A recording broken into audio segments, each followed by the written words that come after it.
Eh ben, super, je pense qu'on va pouvoir commencer et ne vous inquiétez pas si vous arrivez un petit peu en retard, on aura le recording et les slides qui seront envoyés demain après du coup le webinaire. Donc bonjour à toutes et à tous et bienvenue sur ce webinaire sur les tendances des ventes de 2023. Euh, on va pouvoir commencer on va voir trois sujets différents. Donc, je vais commencer par partager mes slides. Ça sera peut-être plus facile. Hop, voilà.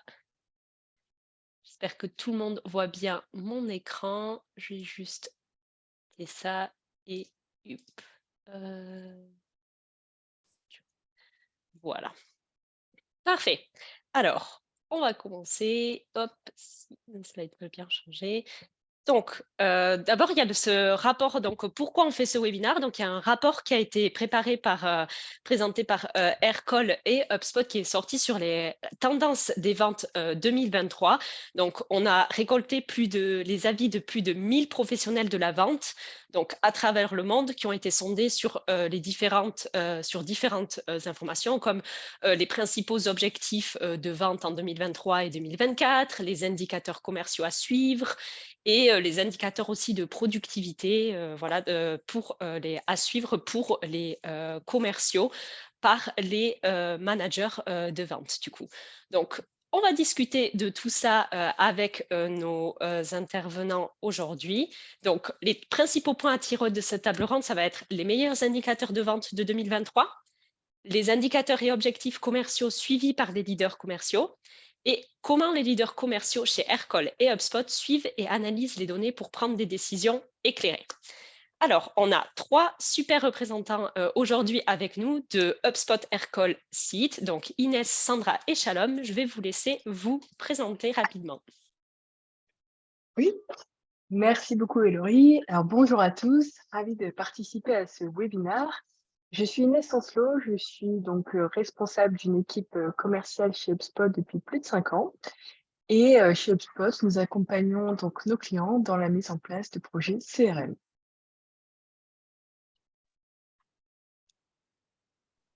Super, merci Inès. Sandra, tu veux y aller?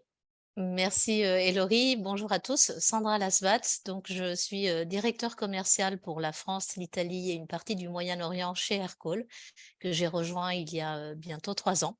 Et j'ai le plaisir d'être avec vous aujourd'hui sur ce thème qui nous intéresse tous. Merci. Et bonjour à tous. Pour ma part, donc Shalom Malka, cofondateur et CEO de Site.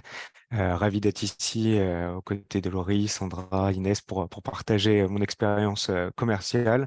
Globalement, elle se décompose en deux parties. J'ai été directeur commercial chez Aircall. Donc, j'ai eu l'occasion notamment de travailler avec Sandra. J'avais passé 6 ans là-bas. Et aujourd'hui, je suis entrepreneur, mais je vais surtout porter la voix et l'expérience de la partie commerciale d'une entreprise qui s'est lancée il y a un peu moins de 2 ans. Et on va avoir l'occasion de voir que la donnée commerciale est aussi importante à ce moment-là. Pour info, je suis utilisateur de Aircall et HubSpot, donc je partagerai certaines bonnes pratiques.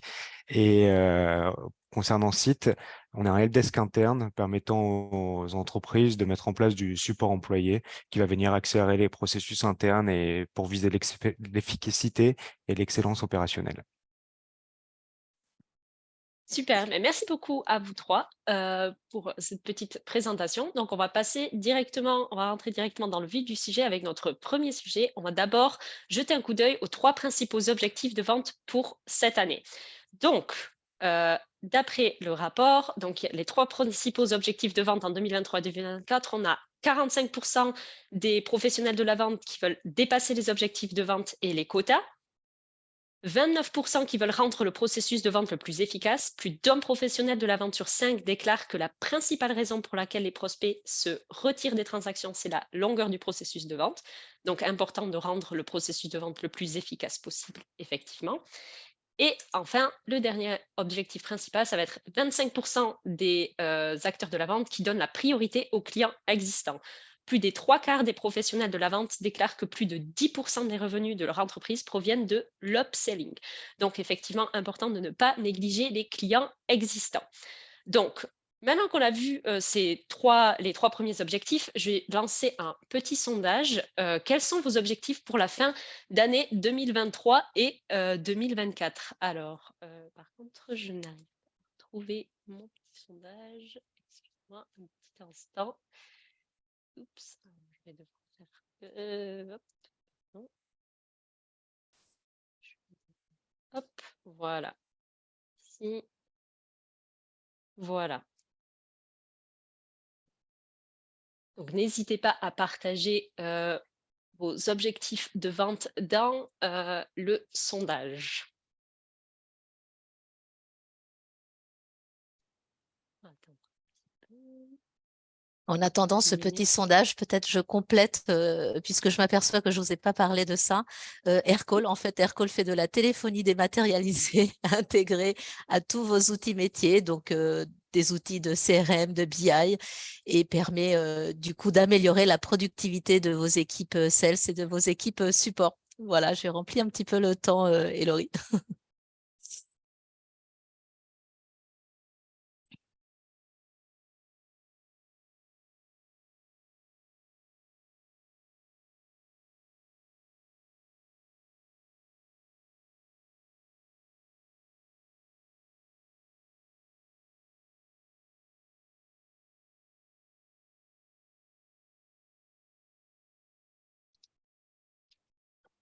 Héloï, tu es en mute.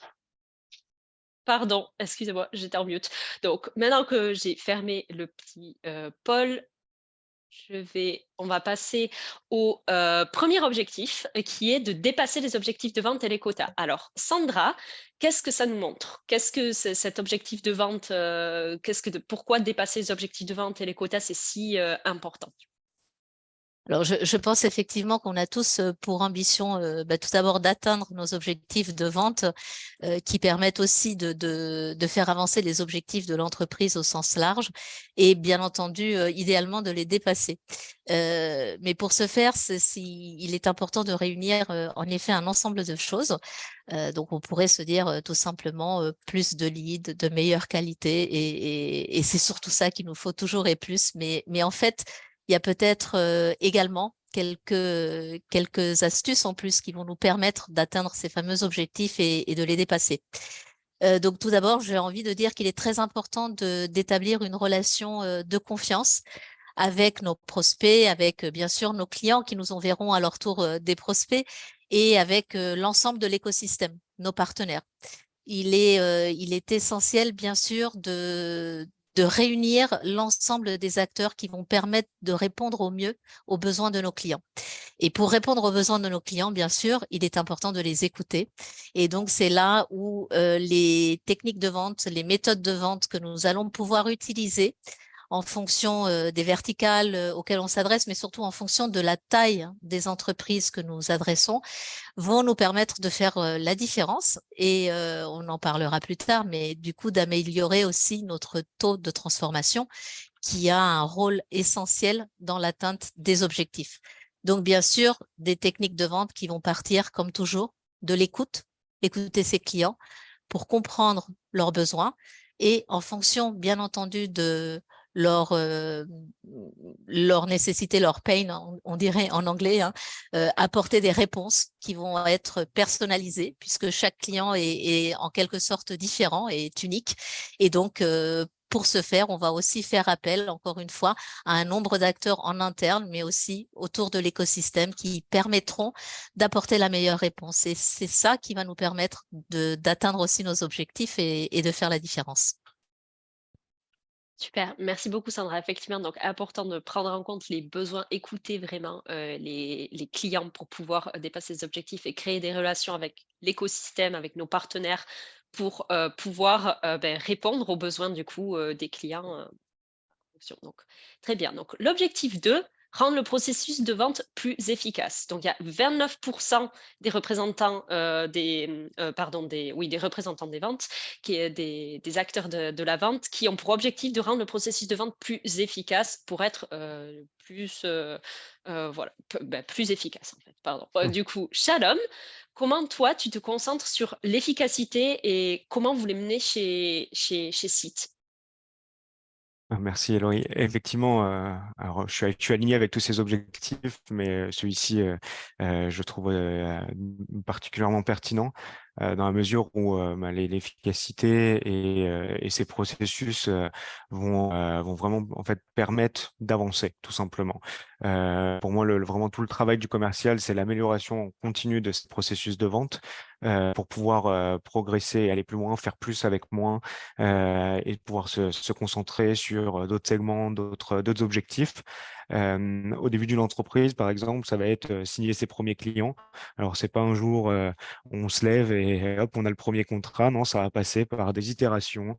On va améliorer le discours, les mots qu'on utilise, la façon dont on présente la solution, à qui on s'adresse pour essayer de trouver comment obtenir le premier client. Et de la même façon, dans une organisation établie, ça va être l'optimisation du cycle de vente existant pour aller signer plus, pour aller vraiment grandir. Et par exemple, chez Aircall, je me souviens qu'on avait industrialisé la vente sur les petites entreprises pour pouvoir se dégager plus de temps avec la même équipe, mais pour aller sur les grandes entreprises. Et on avait, en itérant et en optimisant vraiment tous ces processus, on allait jusqu'à des taux de conversion sur les petits comptes, certains mois de 60% de taux de conversion. Et bon, forcément, je parle d'itération sur plusieurs années où on avait tout optimisé. Mais en tout cas, faut garder ça en tête. Et donc, du coup, chez Site, on aborde la façon, enfin, l'exercice de la même manière. Et ça va passer principalement par de l'analyse des données.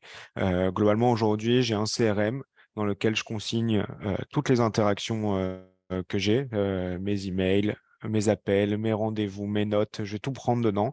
Et l'idée pour moi, ça va être ensuite de pouvoir revenir dessus pour pouvoir croiser les informations. OK. Quelles sont les entreprises qui sont devenues clientes sur le trimestre passé? Qui était notre point d'entrée? Quelles ont été les fonctionnalités où j'ai eu un wow effect pendant la présentation? Quelle est la problématique qui revient le plus souvent? Ça va me permettre d'aller chercher en fait ces informations pour pouvoir itérer et le trimestre passé me concentrer sur le suite. Et donc l'idée, bien entendu, c'est pas d'aller copier-coller ou faire une photo de l'email et d'aller le consigner manuellement dans la fiche. Je vais essayer d'automatiser un maximum de choses dans mon CRM. Donc chaque email que je vais envoyer va automatiquement dans la bonne fiche client, chaque appel va dans la bonne fiche client, chaque contrat va dans la bonne fiche client. Tout est fait et je vais essayer de maximiser donc dans mon CRM la remontée d'informations pour ensuite pouvoir l'analyser. Je parle avec beaucoup d'entrepreneurs ou d'équipes commerciales qui se lancent, qui structurent, et beaucoup me disent oui, oui, j'ai un CRM, et en fait, ils ont un fichier Excel et ils bidouillent des choses, et en fait, ils se rendent pas compte que euh, ils perdent beaucoup de temps parce qu'ils font beaucoup de choses manuelles, et deux, ils perdent une mine d'informations en fait sur le prospect. Et donc, l'idée, c'est de venir se concentrer plutôt que de maintenir les systèmes entre eux ou de faire des tâches manuelles, venir construire la relation, maximiser les chances de conclure l'affaire. Et donc, pour pouvoir rendre finalement le processus commercial plus efficace, l'idée, c'est d'aller récupérer la donnée sans que ce soit fastidieux pour au quotidien se concentrer sur l'atteinte des objectifs, aller signer des affaires et des opportunités. Et comme ça, aussi en fin de période, on est capable de tirer les leçons, faire le point pour ensuite aller itérer la période d'après. Voilà pour moi en tout cas. Super. Merci beaucoup Shalom pour ces infos. Donc, très important d'avoir un CRM, concentrer toute l'information dessus et après automatiser un maximum les tâches qu'on peut automatiser dans le CRM. Super, merci beaucoup. Et on va passer au dernier objectif qui est donner la priorité aux clients existants. Donc, un responsable des ventes sur 4 a identifié son objectif principal pour 2023 comme étant la vente initiative, upselling ou la vente croisée, aussi appelée cross-selling, aux clients existants. Alors, Inès, qu'est-ce que tu peux nous dire sur la façon dont toi, tu te consacres à la vente initiative et à la vente croisée chez HubSpot? Comment vous faites? Oui, c'est vrai qu'il est toujours un peu plus facile de faire des ventes additionnelles sur un client existant. Comme tu l'as évoqué tout à l'heure dans la statistique, chez les professionnels de la vente, on a environ 20% du chiffre d'affaires qui provient de l'upsell ou du cross-sell. Et clairement, la priorisation des clients existants doit faire vraiment partie de votre stratégie commerciale. Nous, en interne, chez HubSpot, on est même sur du 60% du chiffre d'affaires provient du nouveau business versus 40% des clients existants, puisque forcément, nous avons plusieurs produits au sein de notre plateforme, etc. Et comme l'a dit tout à l'heure Sandra, rappelons que les clients aiment faire affaire avec des personnes en qui ils ont confiance et avec qui ils aiment travailler. Peut-être pour vous donner un exemple d'upsell, chez nous, chez HubSpot, nous mettons donc à disposition une plateforme CRM. Le modèle économique est assez simple puisqu'il est basé sur le nombre d'utilisateurs. Donc, un upsell classique chez nous va être quand le client va nous partager leur ambition de croissance avec des embauches de commerciaux supplémentaires. Et nous, ça va être un exemple d'upsell.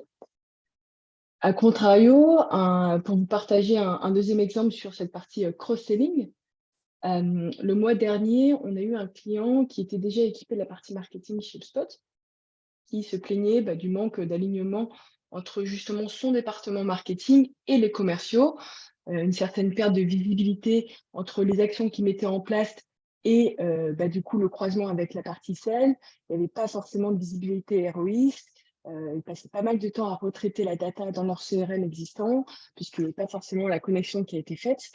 Donc, forcément, pour nous, c'était la porte ouverte pour entamer des discussions et remplacer leur outil existant. Donc, je dirais en conclusion, clairement, donner la priorité aux clients existants est vraiment une stratégie qui peut aussi permettre de détecter des quick wins, donc des rapides succès, quand on arrive par exemple sur un nouveau marché ou alors sur un nouveau poste, quand le commercial récupère son portefeuille de clients existants, ça peut lui permettre aussi de créer des opportunités business plus rapides que du nouveau business. Super, merci beaucoup Inès. Donc effectivement, très important de garder en mémoire les clients existants, ne pas les négliger et du coup vraiment essayer de les prioriser pour augmenter ensuite après, pour réussir justement à atteindre vos objectifs de vente aussi, c'est important. Et c'est vrai que chez HubSpot, c'est quelque chose qui se fait beaucoup.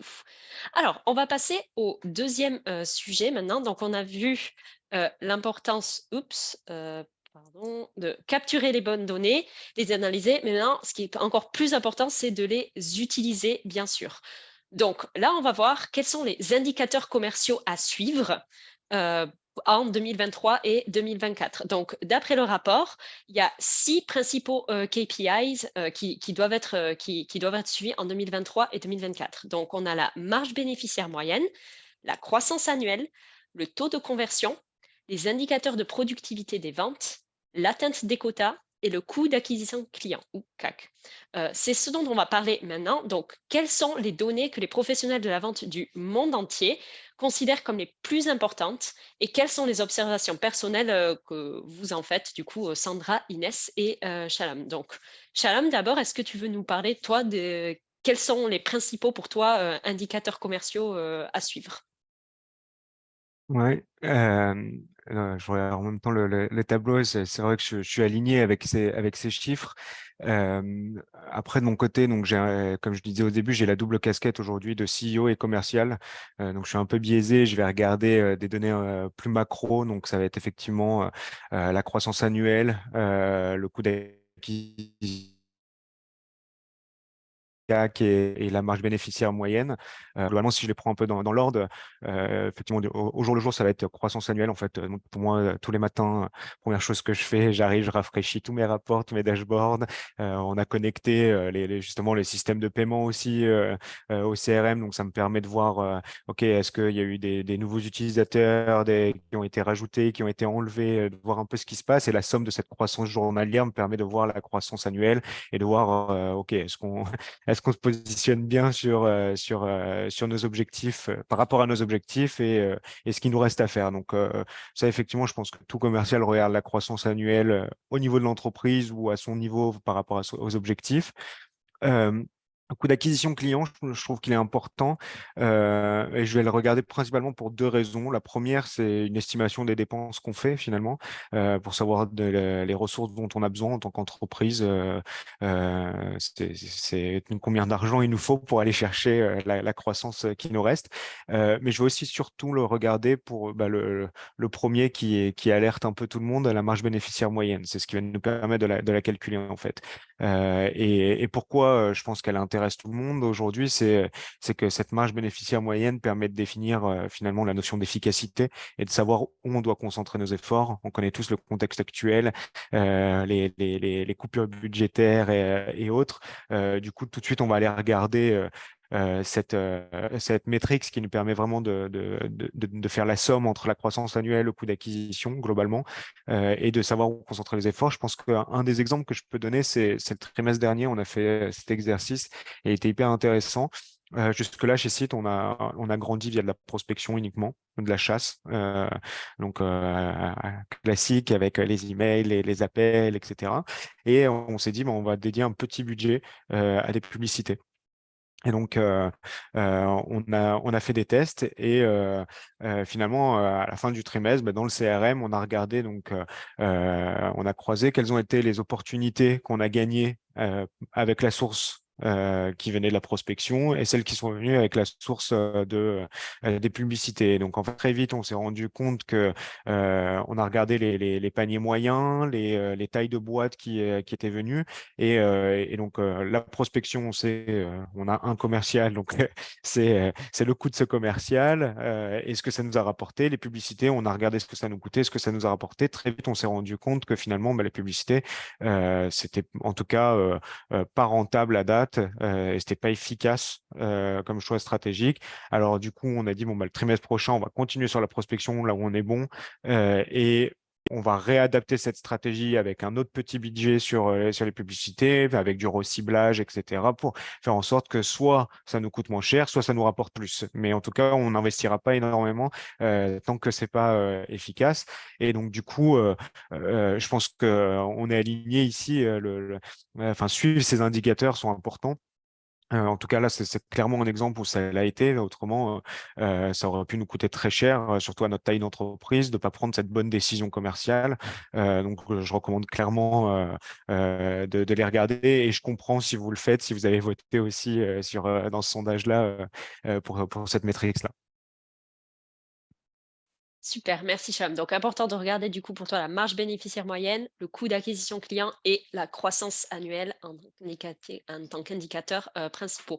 Donc, ça, c'est plutôt des indicateurs, on va dire, macro, assez globaux. Maintenant, on va parler plutôt d'indicateurs micro, un peu en format entonnoir. Donc, pour toi, Inès, est-ce que tu peux nous dire pour HubSpot, nous parler quels sont les indicateurs de productivité des ventes que vous regardez principaux et au niveau du taux de conversion aussi, pourquoi c'est important pour Oui, complètement. Alors peut-être d'un point de vue un peu plus opérationnel, nous, on va vraiment regarder à travers le CRM le nombre d'opportunités d'affaires créées, la valeur de ces opportunités.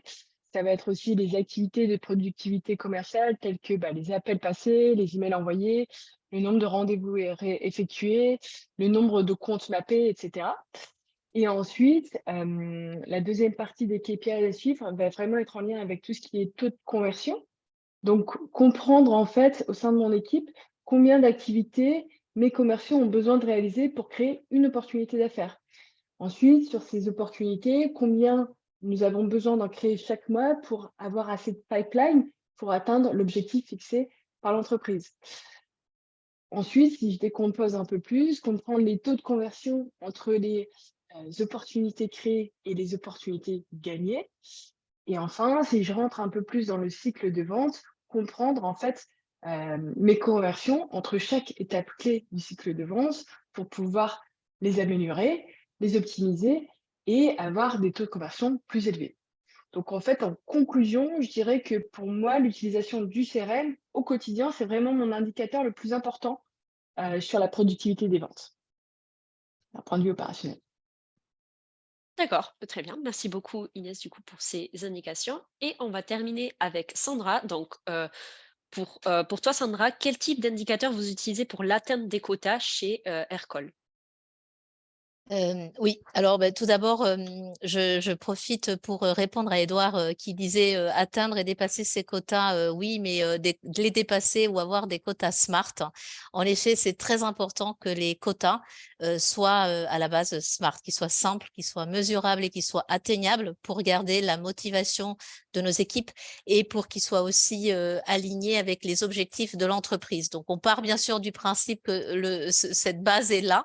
Et à partir de là, en effet, ce qui va être important, donc on va regarder bien entendu l'évolution de l'atteinte des quotas par individu et de façon collective sur des équipes spécialisées de façon différente. Donc, typiquement, chez Aircall, nous utilisons des méthodes d'inside sales et nous avons décomposé le cycle de vente avec des équipes BDR qui vont effectivement réaliser de la prospection sur des clients qui ne nous connaissent peut-être encore pas, des SDR qui vont prendre l'ensemble des leads entrants, des actions que nous pouvons réaliser et aussi des équipes partenariats qui vont en collaboration avec nos partenaires définir les projets sur lesquels nous pouvons nous positionner ensemble. Et donc, chacune de ces équipes va avoir ses propres quotas et nous allons mesurer l'atteinte des quotas individuels de chaque lead source, entre guillemets. Nous allons bien sûr aussi mesurer l'atteinte des quotas de nos commerciaux, de nos account exécutives qui vont recevoir ces projets pour ensuite, comme on le disait tout à l'heure, tout d'abord vérifier que nous répondons bien aux besoins du client, construire la solution qui va permettre de gagner en productivité à nos prospects, intégrer donc l'ensemble des solutions qui vont faire des gains significatifs de temps pour les équipes commerciales de nos clients ou pour les équipes support. Et du coup, on va mesurer cette atteinte par des taux de transformation, bien sûr. On va également prendre en compte la taille de l'entreprise, puisqu'on sait que les cycles de vente vont pas être aussi longs pour des petits projets que pour des projets plus grands. Et également, notre taux de transformation va être différent en fonction de la taille du projet. Donc, tout ça doit être pris en compte lorsqu'on mesure l'atteinte des quotas des différentes équipes. C'est très important et ça permet de savoir aussi, comme le disait Inès très justement, de combien de pipes je vais avoir besoin pour atteindre mes quotas sur telle taille de projet. On peut aussi prendre en compte des saisonnalités. On sait qu'il y a des périodes de l'année, et ça dépend beaucoup des activités des uns et des autres, mais qui sont beaucoup plus favorables à la surperformance que d'autres. Voilà, donc certains mois de l'année vont nous permettre aussi de compenser d'autres mois de l'année un peu plus creux pour l'atteinte des quotas d'un point de vue annuel. Donc, on regarde aussi, bien sûr, on aime beaucoup comparer une année avec l'autre et regarder si l'année dernière, à la même époque, nous en étions où d'une année sur l'autre pour comprendre aussi la saisonnalité de nos ventes et pouvoir l'anticiper et la prévoir dans l'objectif finalement d'atteindre ces targets et de les atteindre donc de façon collective, mais aussi de les atteindre par équipe. Et on peut même décliner la granularité un petit peu plus, atteindre des quotas par produit. Dans certains cas, on peut investir en effet sur des nouveaux produits, des nouvelles solutions. Et là, on va avoir envie de piloter de façon beaucoup plus précise le retour sur investissement, en quelque sorte, des efforts qu'on va mettre sur un nouveau produit qu'on souhaite développer. Et donc, on peut avoir des sous-quotas, bien sûr, qui composent la somme d'entre eux, vont composer nos quotas plus globaux. D'ailleurs, je me permets de rebondir Oui, parce qu'il y avait une question dans le chat sur, oui. dans le cadre de vente de produits fabriqués, comment articulez-vous les objectifs de vente avec la capacité de production? Finalement, la capacité de production dans le logiciel, c'est la somme des quotas des commerciaux. C'est plus comme ça qu'on le voit, le parallèle qu'on voit. Et donc, la seule barrière à l'entrée, effectivement, c'est que dans la vente de produits fabriqués, pour augmenter sa capacité de production, ça peut coûter un peu plus cher, parce que on parle tout de suite de gros montants et d'usines, mais et que sur les logiciels, ça va plutôt être de l'humain, donc rajouter des personnes. Mais globalement, la capacité dans le logiciel, le parallèle, c'est vraiment la somme des quotas de chaque commercial. Super, bah, merci Shalom d'avoir répondu à cette question. Alors pour terminer cette petite parenthèse sur le sujet sur les indicateurs commerciaux, ben, on va vous demander, alors, oups, désolé, mes slides sont encore partis n'importe comment. Voilà. Quels sont les indicateurs commerciaux que vous suivez? Donc je vous envoie un poll, si ça veut bien fonctionner. Voilà. Youp. Donc n'hésitez pas à répondre et pendant que vous répondez, n'hésitez pas du coup, il y en a qui l'ont déjà fait, à poser vos questions dans le Q&A. On y répondra à la fin de la présentation. On a encore une partie à faire et ensuite on passera à la partie questions-réponses. Donc n'hésitez pas à poser vos questions dans le Q&A. Je vous laisse encore un petit peu le temps à répondre au sondage. Donc il y en a beaucoup qui utilisent d'accord, le taux de conversion, la croissance annuelle, notre des favoris. Intéressant.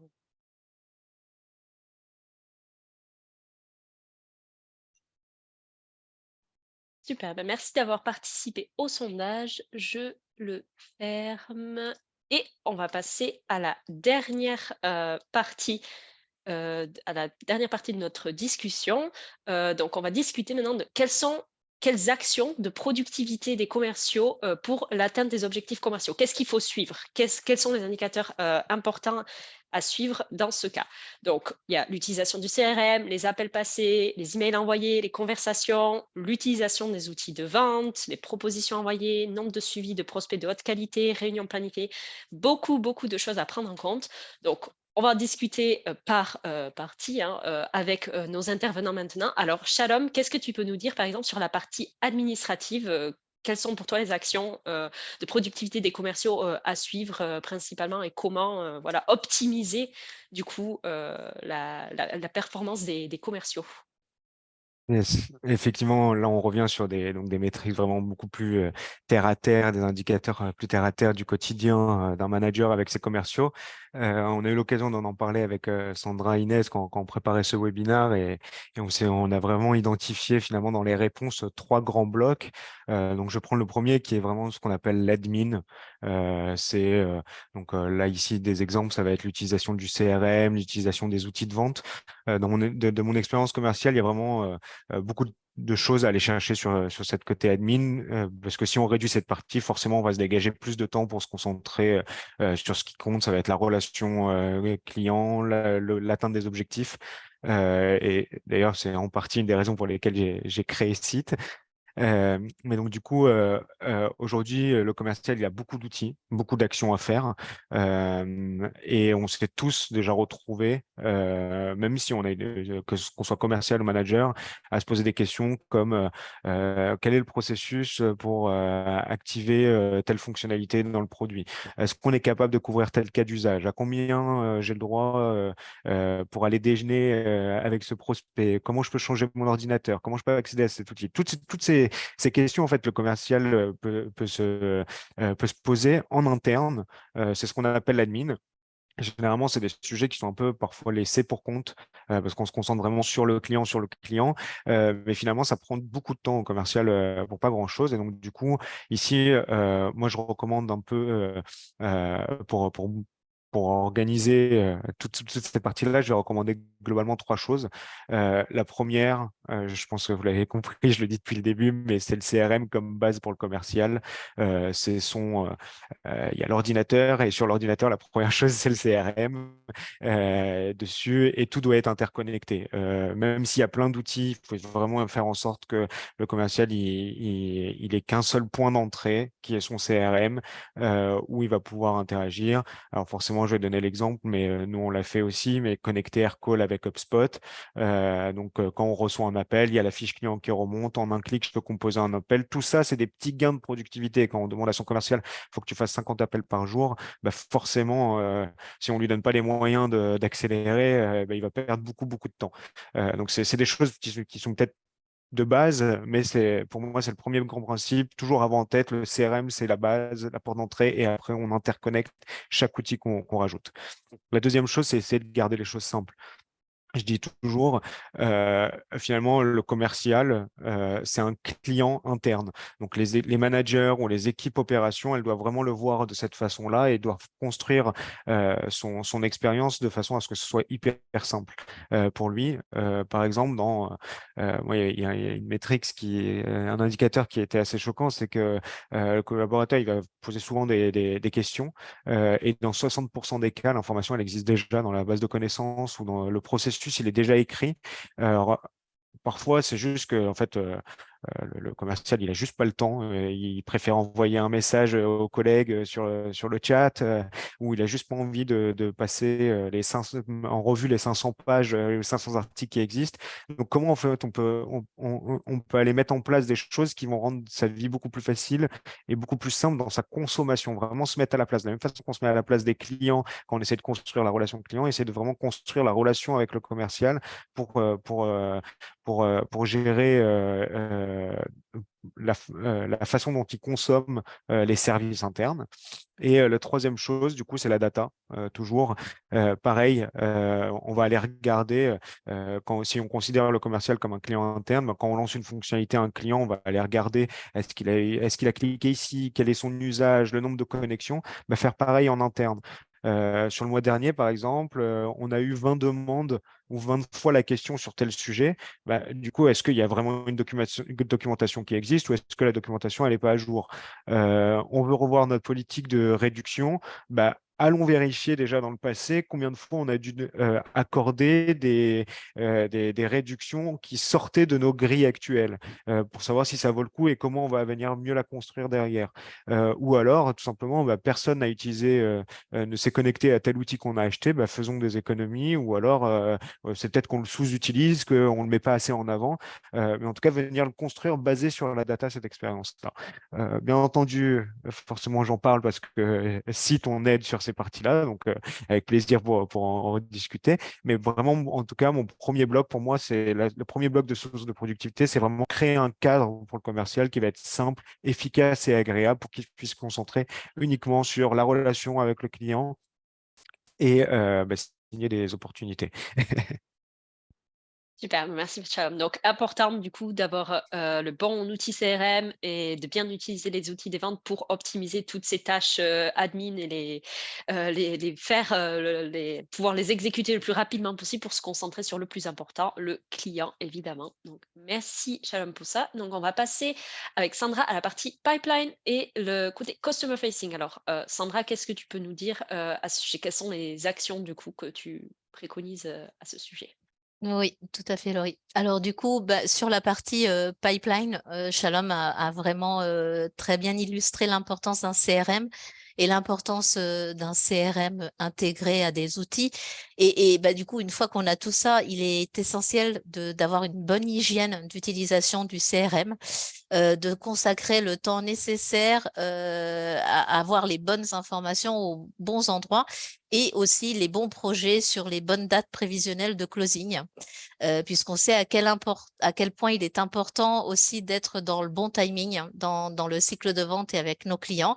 Et on peut parler de Pareto, hein, les 20% d'efforts qui vont faire 80% de résultats. Alors, il ne faut pas appliquer que Pareto, mais bien sûr, ce serait dommage de passer à côté de ces 20% de projets qui sont essentiels et qui sont parfois pas les plus simples forcément à traiter, et de passer beaucoup trop de temps sur peut-être des projets qui ne sont pas encore dans le bon timing où il faut y passer beaucoup de temps. Ce serait dommage également d'oublier certains projets. Donc, l'hygiène de la tenue du pipeline est essentielle pour la propre gestion du commercial, et l'ensemble des informations qu'on va retrouver dans le CRM est essentiel aussi pour simplifier l'expérience de chaque utilisateur interne qui va retrouver des informations dans le CRM sur le client. Donc, le pipeline, oui, c'est important de pouvoir le gérer. Ce sont nos futurs clients et il est important de passer du temps pour pouvoir en gagner après. Alors, bien sûr, l'automatisation est clé. Tout ce qui peut être automatisé, et aujourd'hui, on a de plus en plus d'outils qui nous permettent d'automatiser l'ensemble de ces opérations. Il faut en profiter réellement, hein, puisque ça va permettre d'avoir quelque chose de précis et d'accurate en y passant le moins de temps possible. Donc, hygiène de pipeline, automatisation le plus possible. Par rapport à la partie customer facing, c'est très important aussi de travailler sur, on le disait d'un point de vue quantitatif, le nombre d'appels, le nombre de mails, etc., que chaque commercial va réaliser. Mais il est important aussi de travailler sur la partie qualitative. Et donc, nous avons des outils à disposition aussi qui permettent d'intervenir en live pendant des échanges avec les clients en utilisant des outils de coaching et qui vont permettre d'améliorer cette partie customer facing, même en temps réel, avec les clients, avec le support de collaborateurs plus seniors, avec le support de managers, mais aussi après, dans la réécoute des échanges avec les clients, qui vont permettre justement de regarder quels sont les points de force sur lesquels capitaliser et quels sont les points d'amélioration. Voilà, donc tout ça fait partie je dirais, des bonnes pratiques hein, qu'on met en place et qui sont simplifiées énormément avec tous les outils aujourd'hui qu'on a à disposition. OK, super, merci Sandra. Donc encore une fois, important d'automatiser tout ce qu'on peut, hein, pour, gérer sa pipeline, s'assurer qu'on a le bon timing et au niveau customer facing, voilà, s'assurer de la qualité, des appels, tout ça et utiliser des outils de coaching. Il y a d'ailleurs un nouvel outil, HubSpot qui est sorti là sur les playlists de coaching. Si vous voulez le tester, n'hésitez pas à vous inscrire. Je ne sais plus si c'est en bêta ou si c'est live. Il me semble que c'est en bêta, donc n'hésitez pas à vous inscrire si vous êtes intéressé. C'est, très, très, utile comme outil. J'ajouterais aussi, Laurie, d'ailleurs, dans la gestion du temps, pardon, qu'il est essentiel, Shalom en a parlé un peu, mais de s'assurer que nos commerciaux ont suffisamment de temps à passer avec leurs clients. Et donc, au-delà de l'automatisation, mais de les alléger aussi autant que possible sur toutes les tâches internes et donc d'améliorer leur expérience client interne avec une simplification le plus possible de tout ce qui est à réaliser, très admin et qui malheureusement est essentiel mais ne va pas contribuer à la productivité commerciale. Effectivement, très important. C'est souvent, on en a parlé, la face cachée de l'iceberg, effectivement, quand on parlait de tout ce qui est en interne, ça prend et c'est énormément chronophage, donc important d'essayer de faciliter la vie des commerciaux pour qu'ils puissent se concentrer sur le plus important, les clients, discuter avec les clients. Voilà, du coup, on va terminer avec, Inès sur, du coup, Inès, quelles actions, toi, tu recommandes pour pouvoir monter en compétences? Voilà, au niveau du coaching management, qu'est-ce que tu recommandes pour pouvoir, du coup, optimiser la performance des commerciaux? Oui. Alors c'est vrai qu'on a vu la partie, quanti avec les différents KPIs à suivre pour les commerciaux, pour l'atteinte des objectifs. Si on regarde un peu plus la partie quali, bah, ça va se traduire, bah, également par la montée en compétences sur différents domaines et du coaching, comme l'a évoqué Sandra. Je vais prendre un exemple assez concret. Quand on a, par exemple, un commercial qui arrive sur le terrain, bah, tout d'abord, on a besoin de masteriser le produit.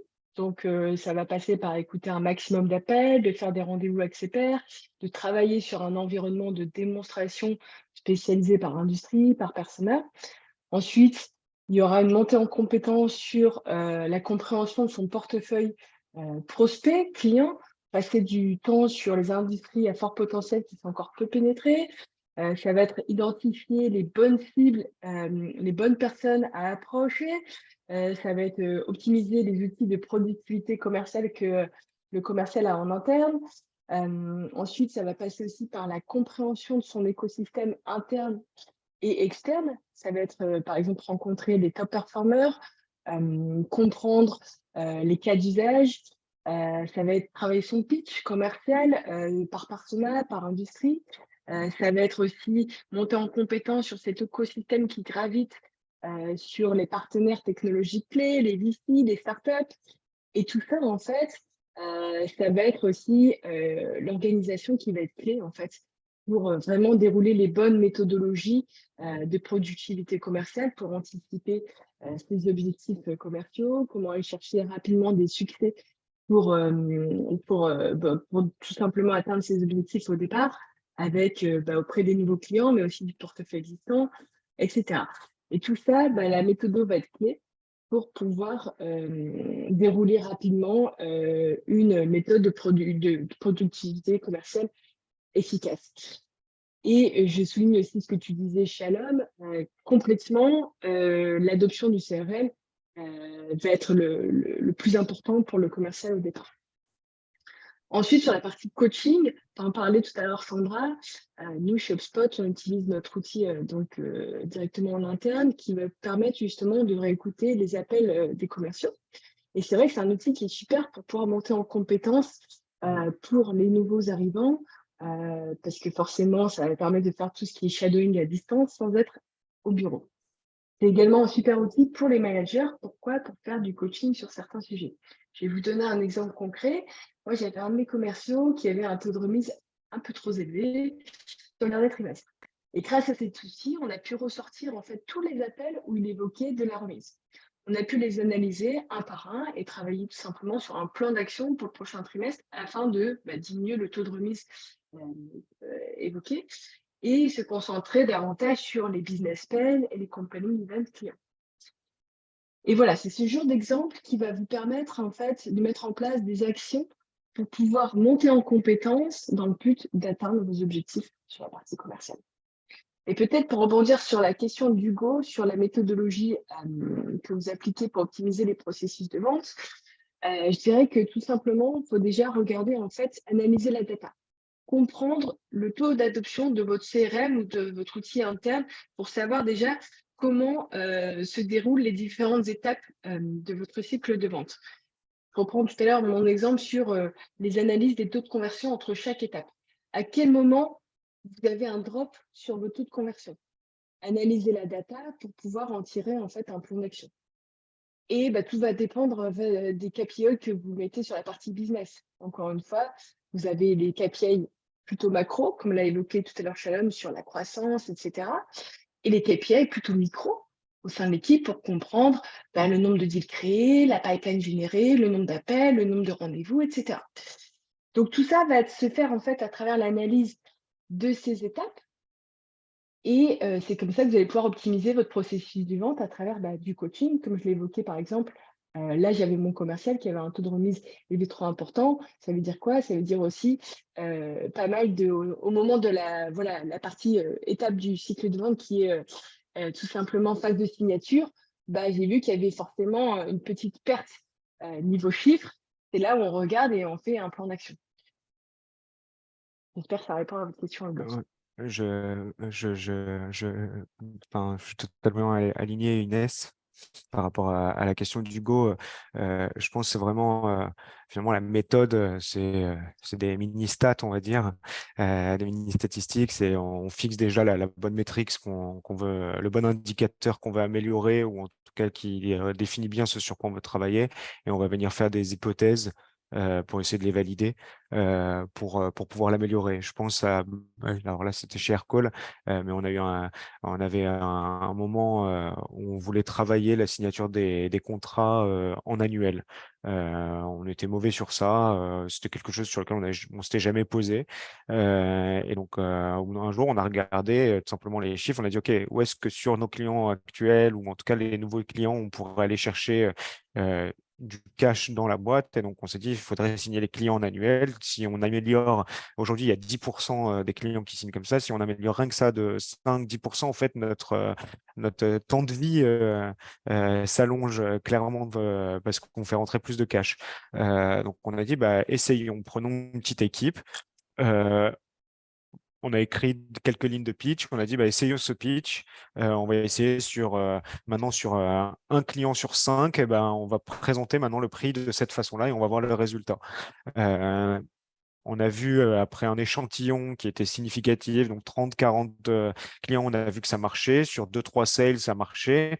On a dit, bon, on va étendre. Maintenant, c'est plus un client sur 5, c'est 3 clients sur 5 qui passent sur ça. Et en fait, au bout d'un trimestre, on est arrivé, ce chiffre de 10%, il était passé à 65%, je crois, ou 70%. Et un an après, et donc ce 65% sur une seule équipe, un an après, on a Donc, vraiment standardiser, industrialiser ce discours à toutes les équipes de tous les pays, etc. En fait, 1 an après, c'était 90% des contrats qui étaient signés sur ce format-là dans tous les pays, etc. Et donc, c'est vraiment c'est des statistiques, des régressions, des itérations, la méthode qui est utilisée. Et c'est pour chaque type de sujet qu'il faut l'aborder de cette façon-là. On fixe l'objectif, on teste des choses sur des échantillons et dès que c'est bon, on standardise et on industrialise. Super, ben, merci beaucoup à vous trois pour toutes ces infos. Donc, important, pour reprendre le point de Inès, de monter en compétence, mettre en place un processus au niveau du coaching, tout ça, pour pouvoir après être en mesure de optimiser tout le processus de vente et de se focaliser, de se concentrer sur les KPI, les indicateurs qui sont les plus importants.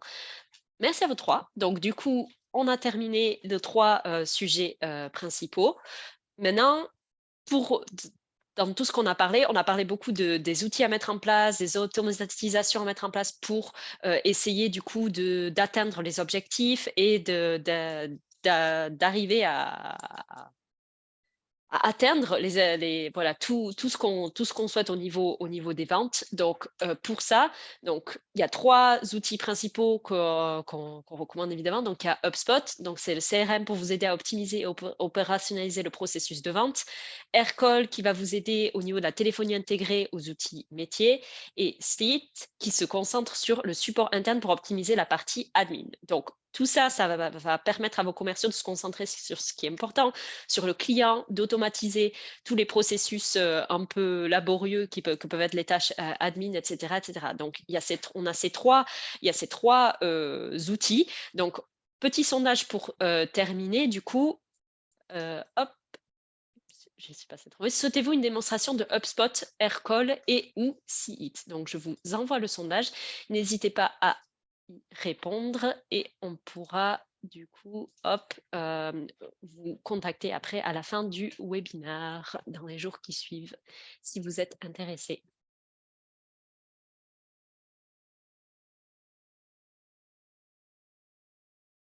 Parfait. Donc, j'en profite en attendant que je laisse un peu le sondage pendant un petit moment. J'en profite pour dire, alors je vois qu'il y a une remarque de Jérôme dans le Q&A à laquelle on va répondre, mais s'il y a d'autres questions, n'hésitez pas. Il nous reste encore environ 5 minutes, donc on aura le temps de répondre à quelques questions. Si vous en avez, n'hésitez pas à les ajouter dans la section Q&A. Voilà. En attendant, est-ce que l'un d'entre vous veut répondre à Jérôme concernant sa remarque? Bien sûr qu'on peut, on est là pour ça. Alors, il faut juste qu'on lise bien. Déjà, et Shalom, tu pourras compléter bien sûr, mais je pense qu'on est tout à fait aligné avec le commentaire de Jérôme. Il est évident qu'au-delà du nombre d'activités, ce qui compte vraiment, c'est le taux de conversion qui fait la productivité, bien entendu. Et l'ensemble des transactions bien mises en place et qu'on retrouve dans le CRM, avec en effet des tâches automatisées pour ne rien laisser au hasard, ne pas oublier en effet ce qui est essentiel pour transformer est important. Donc, bien entendu, on est aligné avec ça. Les étapes de vente sont essentielles et on a bien entendu tous des tableaux de bord qui sont personnalisés à l'activité de chacun, au cycle de vente et qui nous permettent de suivre ça de façon efficace et claire. Pour amener en effet au statut de close, qui est l'étape ultime de ce cycle de vente à laquelle on a tous envie d'arriver, en close one, bien sûr. Effectivement, Jérôme, je pense qu'il y a beaucoup de commerciaux ici, on est tous alignés. Ce qui compte, c'est combien de clients à la fin et quel est le taux de conversion. Ça, je pense qu'on est tous alignés sur ça. Mais par contre, l'importance des choses dont on a parlé aujourd'hui, à mon avis, est de même quand ça va bien, de regarder, de détailler tous ces chiffres-là. Et ça existe. Enfin, on en parle pour 2 raisons, à mon avis. C'est être capable de déceler là où ça va mal. si jamais ça va mal. Quand ça va bien, bien entendu, le commercial, on va pas trop aller creuser trop en détail. On va surtout regarder quand ça va pas bien. Et donc là, quand ça va pas bien, il faut avoir les bonnes métriques pour essayer de comprendre pourquoi ça va pas bien. Où est-ce qu'on a raté quelque chose et comment on peut le corriger. Et deux, c'est aussi important de rentrer dans les détails. Si ça va très bien avec cette personne-là, comment on peut reproduire des champions en fait, et quels sont les objectifs qu'il faut donner aux autres basés sur ces performances de ce commercial-là. Donc, on est d'accord que la finalité, c'est clairement la signature et le taux de conversion. Après, même dans les cas où tout va bien, c'est important de regarder pour la suite, quoi. Peut-être pour répondre aussi à la question d'Hugo sur des exemples concrets de tâches et de process sales automatisés dans votre pipe HubSpot.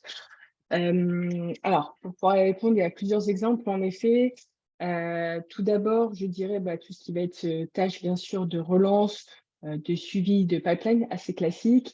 Ensuite, d'un point de vue un peu plus admin, par exemple, moi, côté manager, j'ai un espèce de workflow qui, en fait, dès qu'il y a un taux de remise qui dépasse un certain pourcentage, automatiquement, mon commercial est bloqué dans son devis et ça passe par un approval de mon côté. Et en fonction du niveau de remise, ça escalade, ça escalade, ça escalade.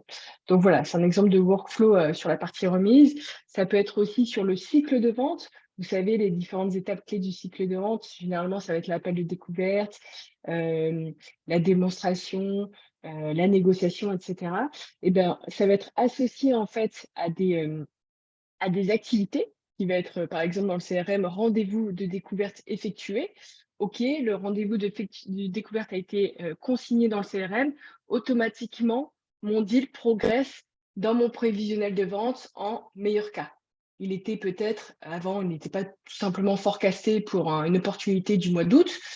Comme j'ai fait mon rendez-vous de découverte, automatiquement, il progresse vers l'étape supérieure.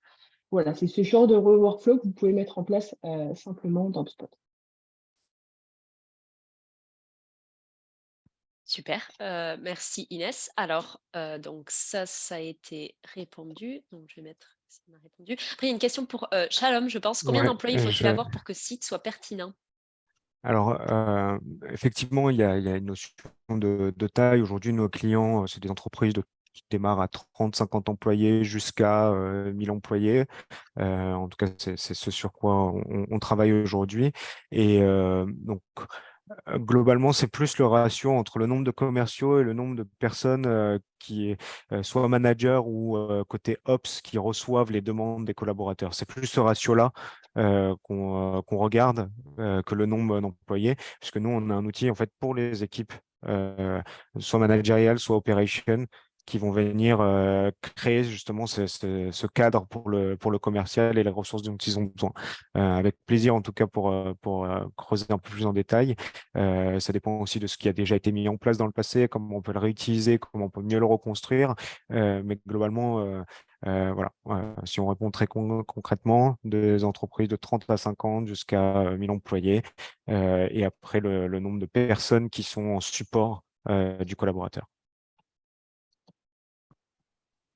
Super, merci Shalom. Donc, on a quelques autres questions et après, on va arrêter les questions parce qu'il est déjà midi. Mais du coup, la prochaine question, comment arriver à aider les commerciaux à ne pas avoir peur de contacter les grands comptes? Alors peut-être je peux donner une première réponse sur ce sujet. Avant tout, un grand compte, c'est une organisation un peu plus complexe qu'une petite entreprise, mais qui est constituée d'un nombre d'individus qu'il faut réussir à identifier et qui a des besoins peut-être un peu plus complexes. Donc, je dirais que pour pas avoir peur d'un grand compte, l'essentiel est la préparation et de bien comprendre quelle est l'activité, quels sont les besoins stratégiques du compte, comment il les décline de façon opérationnelle et comment est-ce qu'on va pouvoir l'aider. Donc finalement, ça ressemble aussi aux plus petits, si ce n'est qu'on a affaire à des enjeux qui sont souvent plus importants et un nombre d'interlocuteurs qui est plus important. Donc, si on connaît bien le client grand compte, si on arrive à identifier quels vont être ses vrais besoins et où est-ce qu'on va pouvoir l'aider, il n'y a aucune raison d'en avoir peur. Au contraire, il est là aussi pour trouver des experts qui vont l'accompagner dans l'amélioration de sa productivité avec des solutions innovantes. Il n'y a pas de raison précise voilà, d'en avoir plus peur que ça. Quid d'Aircall versus Team que nous utilisons? C'est une très bonne question. Bah, écoutez, j'ai envie de vous dire que vous pouvez continuer à utiliser les deux, puisque Aircall est intégré à Teams et que chacun va vous apporter des choses complémentaires. Voilà. Après, je pense que l'idéal, c'est qu'on puisse peut-être rentrer un peu plus dans le détail dans un échange ultérieur pour comprendre comment est-ce que vous utilisez actuellement Teams et comment est-ce que Aircall peut répondre de façon précise à vos besoins, à vous. Super, merci beaucoup Sandra d'avoir répondu à tout ça et merci aussi. Donc ça, on est bon. Mais merci beaucoup à tous du coup d'avoir assisté à ce webinaire. Je vous ai envoyé dans le chat le lien vers le rapport sur les tendances des ventes 2023. Donc n'hésitez pas à le consulter. Ça vous envoie vers un lien pour le télécharger. Si vous voulez en savoir plus et retrouver les chiffres et les informations dont on a discuté pendant ce webinaire, les consulter plus en détail, vous avez le lien pour y accéder. Et puis vous recevrez aussi le lien vers le recording, l'enregistrement du webinaire et les slides demain, par email demain. Donc, n'hésitez pas à consulter si besoin. Voilà, mais merci beaucoup, Shalom, Sandra et Inès, et merci à tous d'avoir assisté à notre webinaire et à bientôt. Merci à Merci. tous, bonne Merci journée. Eloï, merci Bonne à Au revoir, vous. journée. merci.